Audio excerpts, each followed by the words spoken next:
கனகா, பாப்பா தூங்குனது போதும், எந்திரிச்சு போய் படி. அவளையும் எழுப்பு, அப்படியே அந்த பாய எடுத்து வை.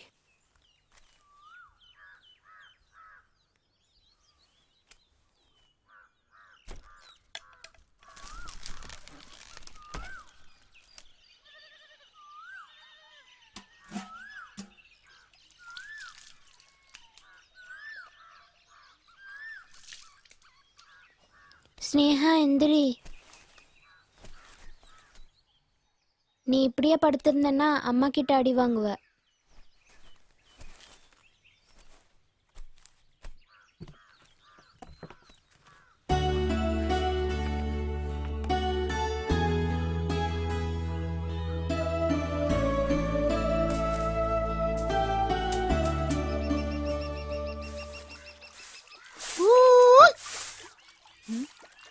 என்னம்மா உன் புருஷன் எந்திரிக்கலையா? நேத்து கல்லுக்கடையில ஒரே அமர்க்கலாம் தான் போ. அடிதடியெல்லாம் முடிச்சிட்டு காலையில தான் வந்திருப்பான் போல. இந்த பிள்ளைங்களை பத்தி அவன் யோசிக்கிறதே இல்ல போல. என்னாச்சுமா?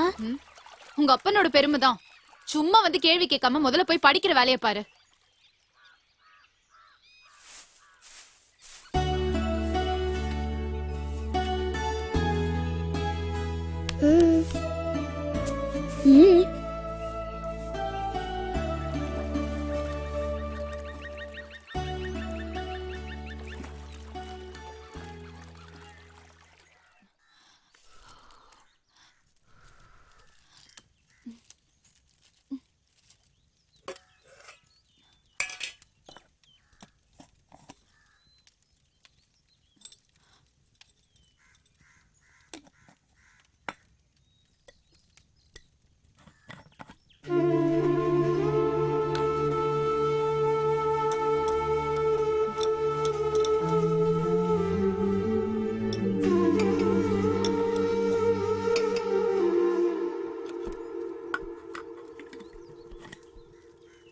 கனகா, அந்த பாய சுருட்டி வைக்க நான் வரணுமா?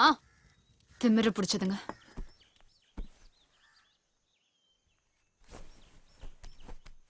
பாய மிதிக்காத, தள்ளு.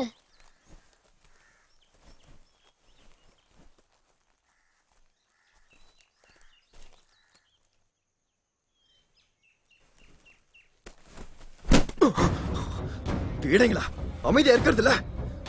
ஒழுங்கா இல்ல அடிச்சு தோலை உரிச்சிருவேன். குட்டி பிசாசு.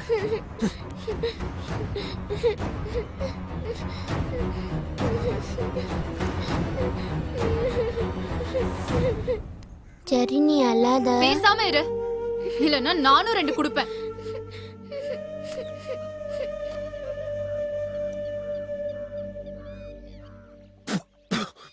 என்னடி இது? டீயா கசாயமா? சக்கரை இல்லனா கசக்கும் தான். அதுக்கு நான் என்ன பண்றது? கிடைக்கிற காசுல எல்லாம் தண்ணி தானே அடிக்கிறீங்க. வீட்ல ஏதாவது இருக்கான்னு கேட்டீங்களா? அதுக்கு உன் வீட்ல இருந்து எடுத்துட்டு வரணும்டி, ராணி மாதிரி சொகுசா இருக்கிறதுக்கு.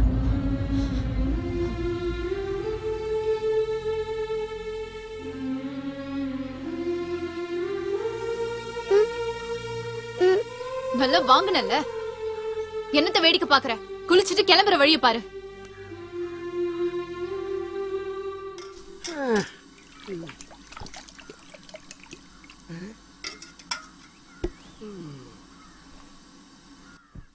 மாரி, ஒரு ஸ்ட்ராங் டீ போடுப்பா. சாப்பிடுறதுக்கு எதுவும் வேணுமா தாசு? எனக்கு சும்மா கொடுத்தா வேணா நான் சாப்பிட்றேன். மற்றபடி என்கிட்ட காசு எதுவும் கிடையாது. ஓ, முதலாளி கிட்ட வால் மாதிரி சுத்திட்டு இருக்க, உங்ககிட்ட காசு இல்லையா?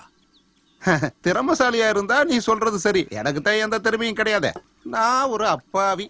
அப்ப காசு இருக்கவன்ட்ட வாங்கி தர சொல்றா. அதுக்கு ஒரு கொடுப்பனை வேணும். கடைசியில முதலாளி பிச்சை எடுக்காம இருந்தா ரொம்ப சந்தோஷம்.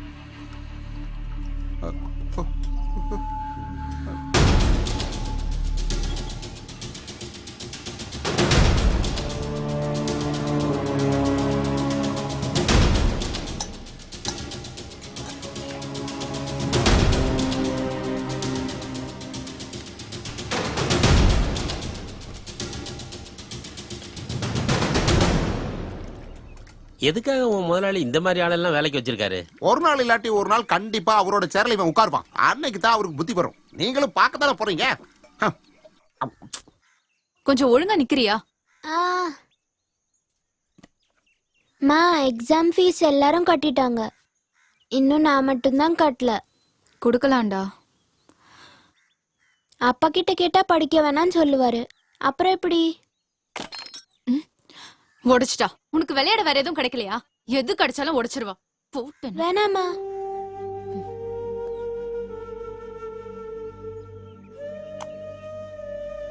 அதை எடுக்கிறேன்னு இப்ப கையை கிழிச்சுப்ப. விடு அது. இன்னைக்கு ஃபீஸ் கட்டலன்னா பரீட்சை எழுத விட மாட்டாங்க டீச்சர் சொன்னாங்க. நான் பரீட்சை எழுதணும்மா. நீ கவலைப்படாத. அம்மா இப்ப வந்துடுறேன். ம்.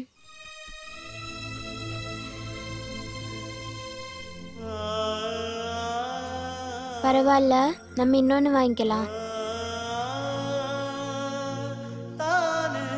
ம். நீ என்னடா கொண்டு வந்திருக்க? நகை ஏதாவது இருக்கா? கொஞ்சம் நகை இருக்கு. எடு எடு. இவ்வளவுதான் இருக்கா? ம். ம். ஒரு 80 ரூபா தர. ஒரு 100 ரூபாயாச்சும் தாங்க முதலாளி. அதுவே ஜாஸ்தி தான். இத நான் வாங்கி வைக்கிறது உன் மேல நம்பிக்கை இல்லாம இல்ல, ஒரு நம்பிக்கைக்கு, அவ்வளவுதான். தெரியும். அப்புறம் சொன்ன நேரத்துல காசை திருப்பி கொடுக்கணும். மாசம் மாசம் வட்டியை கரெக்டா கொண்டாந்து கொடுத்துடணும். நிச்சயமா தந்துருவேன் உனக்கு முதலாளி. நல்லது. காசு வாங்கும் போது எல்லாரும் இதுதான் சொல்லுவாங்க. அப்புறம் வட்டி எப்பவும் கரெக்டா வந்துடணும். சரி, புரிஞ்சது இல்ல? அப்ப கிளம்பு. ஓ, வந்துட்டியா? உன்னை காணமேன்னு நினைச்சிட்டே இருந்தேன். கொஞ்சம் ஊறுகாய் போட்டுட்டு இருக்கேன், அவருக்கு ரொம்ப பிடிக்கும். உன் பொண்ணு ஸ்கூலுக்கு போயிட்டாளா? அவ கண்டிப்பா நல்லா படிக்கணும். அவளாலதான் உனக்கு ஏதாவது ஒரு நல்லது நடக்கும். கனகாக்கு எக்ஸாம் ஃபீஸ் கட்டுறதுக்கு கடைசி நாள் இன்னைக்குதான். அவங்க அப்பா கிட்ட கேக்குறதுக்கு நான் மறந்துட்டேன். நல்ல விஷயம். கேட்ட உடனே கொடுத்துருவான் பாரு. தண்ணி அடிக்கிறதுக்கே அந்த பாவிக்கு காசு பத்தாது. உங்களால முடிஞ்சா உதவி செய்றீங்களா? என்கிட்ட எங்க காசெல்லாம் இருக்கு. தண்டபாணி சார் கிட்ட கேட்டு பாக்குறீங்களா? 10 காசு சும்மா யாருக்கும் தரமாட்டாரு. அது மட்டும் இல்ல, நீ ஏற்கனவே வாங்கின காசை திருப்பி கொடுக்கலன்னு சொல்லிக்கிட்டே இருக்காரு. சரி, இங்க நில்ல. பிள்ளையோட படிப்புக்கு தானே. நான் உள்ள இருக்கான்னு பாக்குறேன்.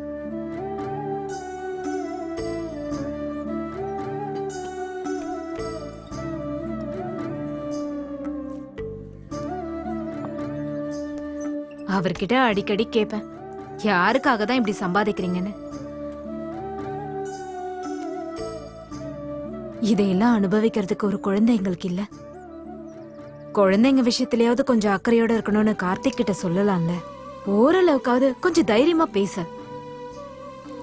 சரி, நான் வரேன்க்கா.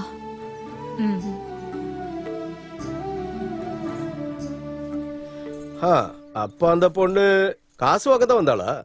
பாவம், அவ புள்ளையோட எக்ஸாம்காக. நான் கஷ்டப்பட்டு சேர்க்கறதெல்லாம் நீ தானம் பண்ணியே தீர்த்துரு. என்னங்க பண்றது? பாவம். இருந்தாலும் என்ன நம்பிக்கையில இந்த பொண்ணு இந்த கார்த்திகை நம்பி வந்தான்னு தெரியல. எல்லாரும் என்ன மாதிரி யோகியனா இருப்பாங்களடி லீலா. உன் வீட்டு பெரியவங்க செஞ்ச புண்ணியம். புண்ணியம் தான். ஏதாவது சொல்லிட போறேன்.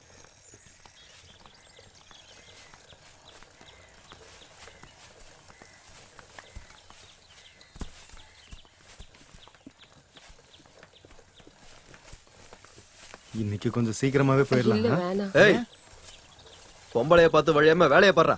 புது கல்யாணம் தானே மேஸ்திரி, பேசிட்டு போறாங்க, விடுங்க. புருஷன் பொண்டாட்டி வரவள வீட்டுல இங்க ஒழுங்கா வேலையை பார்க்கணும். புரிஞ்சுதா? சீக்கிரம் ஆகட்டும்.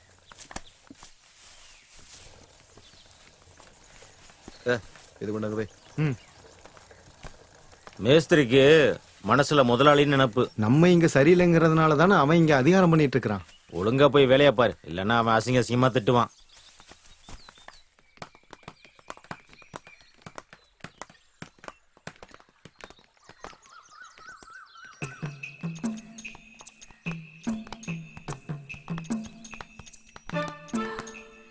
ஏய் கிழவே, இதெல்லாம் 10 வைக்க முடிவு பண்ணிட்டியா? சும்மா ஒரு ஜாலிக்காக போய் வேலைய பாரு. இதோ போறேன். இல்லனாலும் திருட்டுத்தனமா வேலை செய்யாம நான் எங்கேயும் உட்கார மாட்டேன். என்ன பத்தி தெரியாது உங்களுக்கு. என்ன ஆளுடா இவரு, நிம்மதியா ஒரு பீடிய கூட புடிக்க விட மாட்டேங்கிறானே. நல்லா வருது என் வாயில.